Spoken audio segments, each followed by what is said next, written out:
माघवारी निमित्त पंढरपुरात श्री दिगंबर मुनीनाथ भजनी मंडळ, श्री सिद्धारूढ भजनी मंडळ व मीरा स्मृती भजनी मंडळ पुणे अशा तीनही त्रिवेणी संगम भजनी मंडळाचे कार्यक्रम पंढरपूर येथील अखिल भारतीय पद्मशाली धर्मशाळेत भजन सोहळा साजरा करण्यात आला।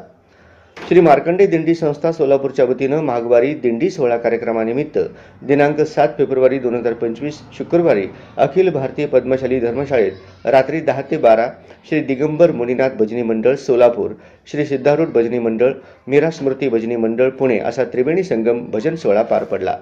या सोहळ्यात विष्णू कारंपुरी महाराज, श्रीनिवास शिलवेरी, लक्ष्मण देवीदास, अनिता देवीदास, वासू यलदंडी, बालाजी कोटा, चंद्रकांत लिंबोळे, नागनाथ कारंपुरी, यशवंत जाणा, धीरज देवीदास, मणिनाथ कारंपुरी यांनी तेलुगू, मराठी भावगीते व आध्यात्मिक गीते सादर करून हजारो भाविक बंधू भगिनींची दाद मिळवली। श्री मार्कंडे दिंडी संस्था सोलापूर यांनी आयोजित केलेला भजन सोहळा यशस्वी करण्यासाठी शुभम वड्डेपल्ली, शुभम कारंपुरी, राकेश देवीदास, धीरज पेंद्याल, नागार्जुन कुसूरकर, रमेश संचू आणि तीनही भजनी मंडळाच्या महिला भगिनींनी विशेष परिश्रम घेतले।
Nemo